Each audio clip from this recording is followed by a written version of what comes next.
Hello दोस्तों, आप सभी को हमारे यूट्यूब चैनल अभिनव क्लास में मोस्ट वेलकम है दोस्तों। तो दोस्तों ये वीडियो है बिहार दरोगा एसआई प्रैक्टिस सेट नंबर आपका 307 नंबर का प्रैक्टिस सेट है दोस्तों। इस वीडियो के माध्यम से दोस्तों 15,000 प्लस क्वेश्चन आप लोगों को करवा चुके हैं। बहुत ही इंपॉर्टेंट वीडियो है, आप सभी को पता है। आप सभी बहुत प्यार और सपोर्ट दे रहे हैं दोस्तों। आप लोगों को तहे दिल से धन्यवाद दोस्तों। आज के वीडियो में 50 क्वेश्चन आंसर डेली की तरह डिस्कस करेंगे, जिसमें आपका जीके होगा, आपका जीएस होगा और इसमें आपका करंट होगा। करंट थोड़ा कम रखते हैं, जैसे ही नोटिफिकेशन आएगा मैं नंबर ऑफ़ करंट्स बढ़ा देंगे। उस समय तो बहुत वीडियो भी बढ़ाएंगे इसी चैनल पर, और कम से कम 3 वीडियो आपको मिलेगा बिहार दरोगा के ऊपर। तो लेट नहीं करेंगे, चलेंगे पहला क्वेश्चन पर। पहला क्वेश्चन यहाँ पे स्क्रीन पे आ चुका है। पूछा क्या है, मशरूम यानी कुकुरमुत्ता, इसको गोंगल की भाषा में कहते हैं, किसका उदाहरण है। तो देखिए, जो मशरूम होता है ये आप कवक का उदाहरण होता है। किसका उदाहरण होता है, यानी कि फंजाई का उदाहरण होता है, या फंगी का उदाहरण कह सकते हैं इसको। ए ऑप्शन इस क्वेश्चन का राइट आंसर है। बढ़ते हैं 2 नंबर क्वेश्चन पर। नेक्स्ट क्वेश्चन दोस्तों इसमें पूछा गया है आपसे 2 नंबर में, नेफ्रोलॉजी किसका अध्ययन है। एक एक क्वेश्चन आपके लिए इंपॉर्टेंट है दोस्तों। आपको ही क्वेश्चन का आंसर पता होना चाहिए, क्योंकि ये बेसिक क्वेश्चन होता है, कुछ एडवांस भी क्वेश्चन शामिल करते हैं। नेफ्रोलॉजी में किसका अध्ययन होता है, बायो से इंपॉर्टेंट क्वेश्चन है। तो इसमें गुर्दे यानी किडनी का अध्ययन होता है नेफ्रोलॉजी में, या गुर्दे या किडनी कह सकते हैं। बढ़ते हैं आपका 3 नंबर क्वेश्चन पर। अगला क्वेश्चन यहाँ से पूछा गया है दोस्तों 3 नंबर में, पारिस्थितिकी अस्थायी अर्थव्यवस्था है किस आंदोलन का यह स्लोगन है। पारिस्थितिकी अस्थायी अर्थव्यवस्था है, किसका आंदोलन है ये स्लोगन है, यानी नारा है। तो ये जो नारा है दोस्तों ये है चिपको आंदोलन का। किसका है, चिपको आंदोलन का नारा है ये। तो यानी बी ऑप्शन क्वेश्चन का राइट आंसर हो जाएगा। बढ़ते हैं आपका 4 नंबर क्वेश्चन पर। अगला क्वेश्चन यहाँ से पूछा गया है दोस्तों आपसे 4 नंबर में, विश्व ओजोन संरक्षण दिवस कब मनाया जाता है। विश्व ओजोन संरक्षण दिवस कब मनाया जाता है। तो देखिए, ये जो मनाया जाता है 16 सितंबर को मनाया जाता है। तो इस क्वेश्चन का जो राइट आंसर है यहाँ पे सी ऑप्शन सही है। वीडियो में आगे बढ़ने से पहले दोस्तों आप लोगों से एक छोटा सा रिक्वेस्ट है कि आप अगर इस चैनल को अब तक सब्सक्राइब नहीं किए हैं तो इस चैनल को प्लीज़ सब्सक्राइब कर लीजिए और बेल आइकन प्रेस कर लीजिए। जैसे ही वीडियो आएगा आपका नोटिफिकेशन आपको मिल जाएगा। बढ़ते हैं 5 नंबर क्वेश्चन पर। अगला क्वेश्चन जो यहाँ से पूछा गया है आपसे, विश्व में सबसे ज़्यादा पाए जाने वाले ग्रीन हाउस गैस निम्न में से कौन सा। यहाँ पे गैस की बात चला है, ग्रीन हाउस गैस, और सबसे ज़्यादा हो। तो देखिए 4 ऑप्शन है, इसमें राइट आंसर जो है ये आपका जलवाष्प होगा। सबसे ज़्यादा क्या होता है, जलवाष्प होता है। ए ऑप्शन यहाँ से सही है। बढ़ते हैं आपका 6 नंबर क्वेश्चन पर। अगला क्वेश्चन यहाँ से पूछा गया है दोस्तों 6 नंबर में, जैव विविधता का अंतर्राष्ट्रीय कार्यकाल कहाँ है। जैव विविधता का अंतर्राष्ट्रीय कार्यकाल कहाँ है। तो देखिए अंतर्राष्ट्रीय कार्यकाल जो है दोस्तों ये कहाँ है, रोम में है। कहाँ पे है, रोम में है। सी ऑप्शन क्वेश्चन का राइट आंसर हो जाएगा। बढ़ते हैं आपका 7 नंबर क्वेश्चन पर। अगला क्वेश्चन यहाँ से पूछा गया है दोस्तों कि निम्न में से कौन सा जड़ नहीं है। इनमें से जो रूट है यानी कि नहीं है। तो देखिए 4 ऑप्शन यहाँ पे दिया हुआ है, एक एक ऑप्शन को आपको ध्यान से देखना है। तो यहाँ पे अगर ध्यान से देखेंगे तो जो अदरक है ये जड़ नहीं है, ठीक है ना। तो यहाँ गाजर जड़ है, मूली जड़ है, चुकंदर जड़ है, लेकिन यहाँ जो अदरक है ना ये जड़ का श्रेणी में नहीं आता है। सी ऑप्शन यहाँ से सही है। बढ़ते हैं आपका 8 नंबर क्वेश्चन पर। अगला क्वेश्चन यहाँ से पूछा गया है दोस्तों, किसकी कमी के कारण बच्चों में रिकेटस होता है। किसकी कमी के कारण बच्चों में रिकेटस होता है। तो बच्चों में जो रिकेटस होता है दोस्तों ये कमी होता है विटामिन डी की। किसकी कमी होता है, विटामिन डी की कमी होता है, और ऑप्शन भी आपका डी ही सही है। बढ़ते हैं आपका 9 नंबर क्वेश्चन पर।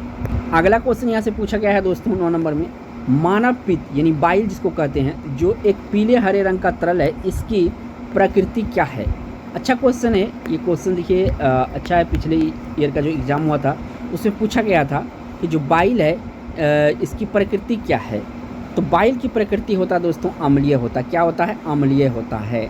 क्षारीय में टिक नहीं लगाइएगा, अम्लीय होता है। ये ऑप्शन सही है। बढ़ते आपका 10 नंबर क्वेश्चन पर। अगला क्वेश्चन दोस्तों इसे पूछा गया है 10 में, किस शासक ने गुलामों हेतु विभाग स्थापित किया था।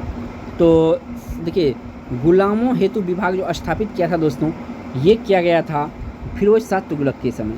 फिरोज शाह तुगलक के समय ऐसा कहा जाता दोस्तों कि इसके शासनकाल में सबसे ज़्यादा गुलाम इसके दरबार में रहते थे। इन्हीं लिए इनको गुलाम का एक विभाग स्थापित करना पड़ता था। ये ऑप्शन सही है। बढ़ते हैं आपका 11 नंबर क्वेश्चन पर। अगला क्वेश्चन जो आ चुका है स्क्रीन पर दोस्तों, इसे पूछा गया है आपसे 11 नंबर में, दमदमा पुरा स्थल किस प्रदेश में है। ये दमदमा पुरा स्थल जो है ये किस प्रदेश में है। तो ये आपका उत्तर प्रदेश यानी यूपी में है। तो ऑप्शन यहाँ से सी होने वाला सही है।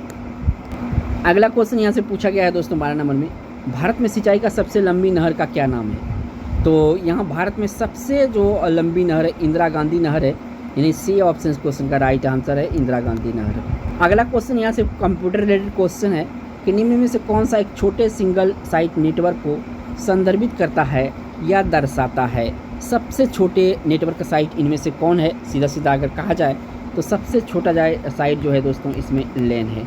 लेन का जो फुल फॉर्म होता है यहाँ पे ध्यान दीजिएगा, ये भी पूछा जाता है लोकल एरिया नेटवर्क। क्या है?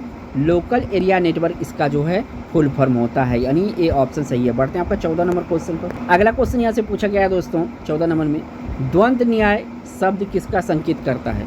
द्वंद्व न्याय शब्द किसका संकेत करता है? तो ये करता है सैद्धांतिक संघर्ष का संकेत। किसका संघर्ष करता है? सैद्धांतिक संघर्ष का करता है। सैद्धांतिक संघर्ष का जो है ये संकेत करता है द्वंद्व न्याय। बढ़ते हैं आपका 15 नंबर क्वेश्चन पर। अगला क्वेश्चन यहाँ से पूछा गया है दोस्तों 15 नंबर में, सबसे पहले कौन सा हड़प्पाकालीन स्थल खोजा गया था? सबसे पहले कौन सा हड़प्पाकालीन स्थल खोजा गया था? सबसे पहले हड़प्पाकालीन स्थल में हड़प्पा ही खोजा गया था। क्या क्या खोजा गया था? हड़प्पा। हड़प्पा के नाम पे ही दोस्तों पड़ा है इसका हड़प्पाकालीन सभ्यता। ये एक पूछा जाता है मोहनजोदड़ो का अर्थ क्या होता है? तो मृतकों का टीला होता है। क्या होता है? मृतकों का जो टीला होता है इसी को कहा जाता है मोहनजोदड़ो, यानी ऑप्शन यहाँ से ए सही है। बढ़ते हैं आपका 16 नंबर क्वेश्चन पर।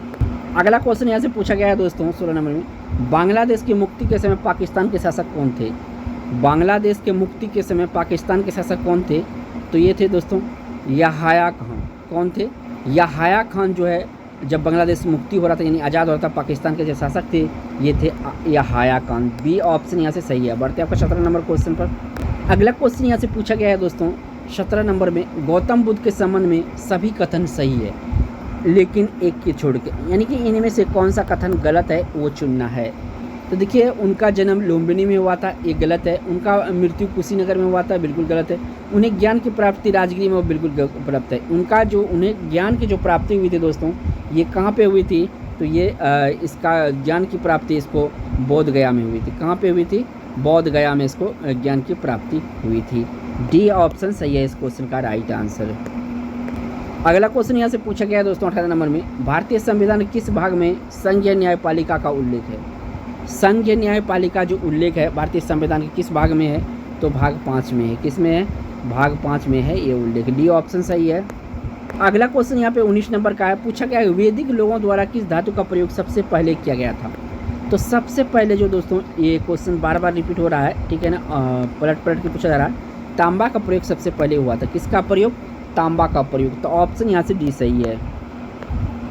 अगला क्वेश्चन यहाँ से पूछा गया दोस्तों, पारिस्थितिकी तंत्र शब्दावली किसने प्रस्तुत की थी?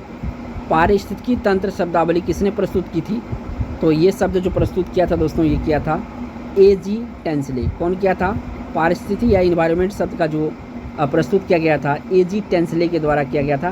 सी ऑप्शन इस क्वेश्चन का राइट आंसर हो जाएगा। अगला क्वेश्चन यहाँ से पूछा गया है दोस्तों 21 नंबर में, कोशिका का खोज किसने किया था? तो कोशिका का जो खोज किया गया था दोस्तों ये रॉबर्ट हुक के द्वारा किया गया था। किसके द्वारा किया गया था? रॉबर्ट हुक के द्वारा किया गया था। तो इस क्वेश्चन का यहाँ से ए ऑप्शन सही है। अगला क्वेश्चन यहाँ पे 22 नंबर का है, इससे पूछा गया पेनिसिलिन जैव प्रतिरोधी गुणधर्मों की खोज किसने की? पेनिसिलिन की जैव प्रतिरोधी गुणधर्मों की खोज किसने की थी? तो इसकी जो खोज किया गया था दोस्तों ये किया गया था अलेक्जेंडर फ्लेमिंग के द्वारा। किसके द्वारा किया गया था? अलेक्जेंडर फ्लेमिंग के द्वारा किया गया था। सी ऑप्शन सही है। अगला क्वेश्चन यहाँ से पूछा गया है दोस्तों 23 नंबर में, हाइड्रोफोबिया संबंधित है। जो हाइड्रोफोबिया है ये संबंधित है तो रेबिज से संबंधित है। हाइड्रोफोबिया किससे संबंधित है? रेबिज से संबंधित है। बढ़ते हैं आपका 24 नंबर क्वेश्चन पर। अगला क्वेश्चन यहाँ से पूछा गया है दोस्तों आपसे 24 में, निम्नलिखित में से कौन सा जहर है? यहाँ पे जहर ढूंढेंगे तो इसमें जो दोस्तों जहर है ये आपका K और CN जो है ये जहर है, बाकी कोई जहर नहीं है इसमें। बी ऑप्शन सही है। बढ़ते हैं आपका 25 नंबर। अगला क्वेश्चन यहाँ से पूछा गया दोस्तों 25 में, अस्थि सुषुरता की कमी से होती है या ऑस्टियोपोरोसिस जो होता है, ऑस्टियोपोरोसिस किसकी कमी से होता है? तो ये दोस्तों कैल्शियम की कमी से होता है। शरीर में कैल्शियम की जब कमी हो जाता है तो ऑस्टियोपोरोसिस हो जाता है। डी ऑप्शन सही है। बढ़ते हैं आपका 26 नंबर क्वेश्चन पर। अगला क्वेश्चन यहाँ से पूछा गया है दोस्तों 26 में, क्वाशियोर बीमारी किसकी कमी के कारण होता है? जो क्वाशियोर बीमारी है किसकी कमी के कारण होता है? तो ये दोस्तों प्रोटीन की कमी से होता है बच्चों में। सी ऑप्शन यहाँ से सही है। बढ़ते हैं 27 नंबर क्वेश्चन पर। अगला क्वेश्चन यहाँ से पूछा गया है दोस्तों 27 नंबर में, उच्चतम न्यायालय के न्यायिक पुनरीक्षण का कार्य क्या होता है? उच्चतम न्यायालय के न्यायिक पुनरीक्षण का कार्य क्या होता है? तो इसका जो कार्य होता है दोस्तों ये होता है कानूनों की संवैधानिक वैधता का परिरक्षण। क्या होता है? कानूनों की संवैधानिक वैधता का परिरक्षण जो होता है न्यायिक परिरक्षण है। सी ऑप्शन सही है। बढ़ते हैं आपका 28 नंबर क्वेश्चन पर। अगला क्वेश्चन यहाँ से पूछा गया है दोस्तों 28 नंबर में कि भारतीय संविधान में अल्पसंख्यकों को मान्यता किस आधार पर दी जाती है? तो देखिए कुल जनसंख्या के साथ उस वर्ग की जनसंख्या का जो अनुपात होता है उसी के आधार पर भारत में जो है अल्पसंख्यकों को मान्यता दी जाती है। सी ऑप्शन सही है। बढ़ते हैं 29 नंबर क्वेश्चन पर। अगला क्वेश्चन यहाँ पे सिंधु घाटी सभ्यता से सिंधु सभ्यता के टेराकोटा निम्नलिखित में से कौन सा पालतू जानवर विद्यमान नहीं था? यानी यहाँ पे टेराकोटा जो है वहाँ पे कौन सा जानवर है वहाँ पे नहीं मिला था? तो यहाँ पे गाय नहीं मिला था। क्या नहीं मिला था? गाय नहीं मिला था। सी ऑप्शन सही है। बढ़ते हैं आपका 30 नंबर क्वेश्चन पर। अगला क्वेश्चन यहाँ पे पूछा गया है दोस्तों आपसे कि निम्नलिखित में से बौद्ध का पवित्र ग्रंथ कौन सा है? तो देखिए बौद्ध का जो पवित्र ग्रंथ है ये है दोस्तों जो बौद्ध का पवित्र ग्रंथ है ये आपका त्रिपिटक है। क्या है? त्रिपिटक जो है बौद्ध का ग्रंथ है। ठीक है ना। ऑप्शन यहाँ से सी सही हो जाएगा। अगला क्वेश्चन यहाँ से पूछा गया है दोस्तों कुषाण काल में सबसे अधिक विकास किस क्षेत्र में हुआ था? तो देखिए कुषाण काल में सबसे ज़्यादा जो विकास हुआ था ये वास्तुकला के क्षेत्र में हुआ था। किसके क्षेत्र में हुआ था? वास्तुकला के क्षेत्र में हुआ था। ठीक है ना। और गुप्त काल में पूछे यहाँ पे तो गुप्त काल में कला हुआ था और कुषाण काल में दोस्तों वास्तुकला हुआ था। याद रखिएगा दोनों इंपॉर्टेंट क्वेश्चन है। तो यहाँ पे जो डी सही हो जाएगा। बढ़ते हैं आपका 32 नंबर क्वेश्चन पर। अगला क्वेश्चन यहाँ पे पूछा गया है दोस्तों आपसे 32 में अनेक प्रकार के शराब और शैंपेन के लिए प्रसिद्ध क्षेत्र है। तो सबसे प्रसिद्ध क्षेत्र शराब और शैंपेन के लिए जो है ये क्षेत्र है दोस्तों भूमध्य सागर। कौन सा क्षेत्र? भूमध्य सागर। सी ऑप्शन सही है। बढ़ते हैं आपका 33 नंबर क्वेश्चन पर। अगला क्वेश्चन यहाँ पे 33 नंबर का है। पूछा गया ऑपरेशन फ्लड किस कार्य से संबंधित है? जो ऑपरेशन फ्लड होता है ये किस कार्य से संबंधित होता है? तो ये आपका दुग्ध उत्पादन से संबंधित है। किससे? दुग्ध उत्पादन से संबंधित है। ए ऑप्शन सही है। बढ़ते हैं आपका 34 नंबर क्वेश्चन पर। अगला क्वेश्चन यहाँ पे 34 नंबर का है जहाँ तक कृषि मंत्रालय के सरकारी वर्गीकरण का संबंध है भारत में कितने कृषि जल वायवीय क्षेत्र है? तो जल वायवीय क्षेत्र जो है भारत में कितने हैं? तो ये टोटल 127 हैं। कितने हैं? 127 हैं। ऑप्शन यहाँ से कौन सा सही हो जाएगा? तो ऑप्शन यहाँ से सी सही हो जाएगा 127। बढ़ते हैं आपको 35 नंबर क्वेश्चन पर। अगला क्वेश्चन यहाँ से 35 नंबर का पूछा गया है कि बनारस हिंदू विश्वविद्यालय की स्थापना किसने की थी? तो बनारस हिंदू विश्वविद्यालय का जो स्थापना किया गया था ये किया गया था मदन मोहन मालवीय जी के द्वारा। किसके द्वारा? मदन मोहन मालवीय जी के द्वारा। यानी बी ऑप्शन सही है। बढ़ते हैं आपका 36 नंबर क्वेश्चन। अगला क्वेश्चन यहाँ से पूछा गया है दोस्तों 36 में भारतीय राष्ट्रीय कांग्रेस के किस सत्र में पूर्ण स्वराज का प्रस्ताव स्वीकार किया गया था? पूर्ण स्वराज का प्रस्ताव जो है किस कांग्रेस के सत्र में या अधिवेशन में ये दिया गया था, स्वीकार किया गया था? तो ये किया गया था दोस्तों 1929 का लाहौर अधिवेशन में। कहाँ पे? 1929 का लाहौर अधिवेशन में। तो ऑप्शन यहाँ से सी सही है। बढ़ते हैं आपका नेक्स्ट क्वेश्चन पर। अगला क्वेश्चन यहाँ पे पूछा गया दोस्तों आपसे 37 में किस सुल्तान के काल में खालसा भूमि अधिक पैमाने पर विकसित हुई? यानी खालसा भूमि अधिक पैमाने पर विकसित हुई किसके शासनकाल में? तो ऐसा हुआ था अलादीन खिलजी के शासनकाल में। किसके शासनकाल में? अलादीन खिलजी के शासनकाल में। अगला क्वेश्चन यहाँ से पूछा गया दोस्तों 38 में सर्वोदय और भूदान आंदोलन कौन संबंध है?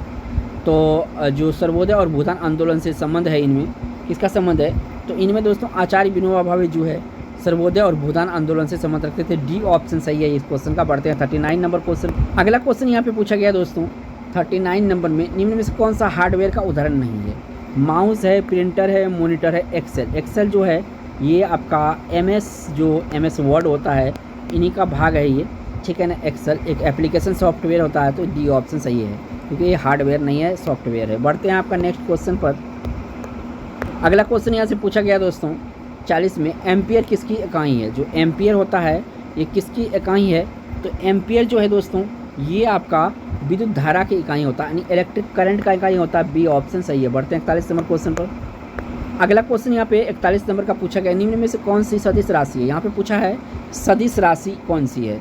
तो यहाँ पे जो परिबल होता है ये सदिश राशि है। बाकी ये अदिश राशि में दबाव ऊर्जा कार्य क्या होता है? अदिश राशि होता है। तो ऑप्शन यहाँ से ये सही है। जो आपका सदिश राशि का उदाहरण है ये परिबल है। बढ़ते हैं 42 नंबर क्वेश्चन पर। अगला क्वेश्चन यहाँ से पूछा गया दोस्तों 42 नंबर में एक परमाणु यानी एटम के नाभिक में सम्मिलित है। तो परमाणु के नाभिक में क्या सम्मिलित होता है?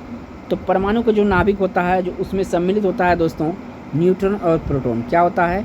न्यूट्रॉन और प्रोटॉन जो होता है नाभिक के सम्मिलित होता है। बढ़ते हैं आपका 43 नंबर क्वेश्चन पर। अगला क्वेश्चन यहाँ पे पूछा गया है आपसे 43 में, न्यूटन की गति के पहले सिद्धांत को यह भी कहते हैं। न्यूटन के पहले सिद्धांत को यह भी कहते हैं। क्या कहते हैं? तो उसको जो कहते हैं दोस्तों जड़ता का सिद्धांत कहते हैं या जड़ता का नियम कहते हैं। बढ़ते हैं आपका 44 नंबर क्वेश्चन पर।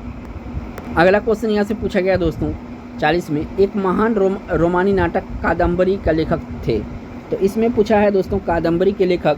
तो कादम्बरी का जो लेखक है ये है बाणभट्ट। क्या लिखे हैं? बाणभट्ट लिखे हैं, यानी ये ऑप्शन सही है। बढ़ते हैं आपका 45 नंबर क्वेश्चन पर। अगला क्वेश्चन यहाँ से पूछा गया दोस्तों 45 में, आय और उपभोग किस प्रकार का संबंध है? जो आय और उपभोग में किस प्रकार का संबंध है? तो इनमें जो संबंध है दोस्तों प्रत्यक्ष संबंध है। क्या है संबंध है? प्रत्यक्ष संबंध है। बी ऑप्शन इस क्वेश्चन का राइट आंसर हो जाएगा। अगला क्वेश्चन यहाँ पे पूछा गया है दोस्तों आपसे, वयस्क मनुष्य में रुधिर की सामान्य मात्रा कितना होता है? यानी कि यहाँ पे पूछा है ब्लड जो होता है शरीर में कितना होता है मानव शरीर में। तो देखिए 5 से लेकर 6 लीटर तक होता है पुरुषों में, ठीक है ना। जो लेडीज होता है दोस्तों उसमें अगर बात करेंगे तो उसमें 4.5 से कह सकते हैं 5.5 के बीच होता है। तो दोनों के लिए अलग अलग होता है। पुरुषों मर्दों की अपेक्षा पुरुषों में ब्लड कम होता है। तो इस क्वेश्चन का जो राइट आंसर है 5 लीटर, सी ऑप्शन सही है। बढ़ते हैं आपका 47 नंबर क्वेश्चन पर। अगला क्वेश्चन यहाँ से पूछा गया है दोस्तों 47 में, जैव ईंधन पर राष्ट्रीय नीति को लागू करने वाला पहला राज्य कौन सा है? जैव ईंधन पर राष्ट्रीय नीति लागू करने वाला पहला राज्य है दोस्तों ये इनमें से कौन सा है? तो पहला राज्य जो है इनमें राजस्थान है। कौन सा राज्य है? राजस्थान है। बी ऑप्शन क्वेश्चन का राइट आंसर है। बढ़ते हैं 48 नंबर क्वेश्चन पर। अगला क्वेश्चन यहाँ से पूछा गया दोस्तों आपसे 48 में, मनुष्य के जीवन काल में कितने दांत 2 बार विकसित होते हैं? तो देखिए टोटल जो दांत होते हैं दोस्तों 32 होते हैं वयस्क मनुष्य में, लेकिन यहाँ पे जो 2 बार उठने वाले दांत होता है ये होता है आपका 20, और जो 12 होता है ये नॉर्मल दांत होता है क्योंकि दोबारा नहीं आता। तो इस क्वेश्चन का जो राइट आंसर है यहाँ पर सी ऑप्शन सही है। टोटल अगर पूछे तो 32 और पूछे दो बार विकसित होने वाले 20 और पूछे पहले से तो 12। बढ़ते हैं आपका 49 नंबर क्वेश्चन पर। अगला क्वेश्चन यहाँ पे पूछा गया, अच्छा सवाल है ये 49 में, बिल्डिंग में उपयोग होने वाली गैस किस नाम से है? बिल्डिंग में प्रयोग होने वाले गैस किस नाम से है? तो उससे ऑक्सीजन तथा एसिटिलीन का मिश्रण होता है। ये क्या होता है? ऑक्सीजन तथा एसिटिलीन का मिश्रण होता है बिल्डिंग में प्रयोग होने वाली गैस। बढ़ते हैं इस वीडियो का लास्ट क्वेश्चन जो कि 50 नंबर का होगा। अगला क्वेश्चन यहाँ से पूछा गया दोस्तों आपसे 50 में, जब एक पत्थर को चांद की सतह से पृथ्वी पर लाया जाएगा तो क्या बदलेगा? यानी कि हम पत्थर को चांद पर से ला रहे हैं और पृथ्वी पर ला रहे हैं तो क्या बदलेगा? तो दोस्तों उस समय जो बदलेगा इसका क्या क्या बदलेगा? तो आपका 1 मिनट, हाँ, इसका भार बदल जाएगा परंतु द्रव्यमान नहीं। भार बदल जाएगा परंतु द्रव्यमान जो होता है ये नहीं बदलेगा। तो दोस्तों इस वीडियो को मैंने काफ़ी अच्छा से डिस्कस किया हूँ आप लोगों के सामने। अगर वीडियो पसंद आ गया तो वीडियो को एक लाइक ज़रूर कीजिएगा दोस्तों। चैनल पे पहली बार विजिट किए हैं तो चैनल को सब्सक्राइब जरूर कीजिएगा। थैंक्स फॉर वॉचिंग दोस्तों।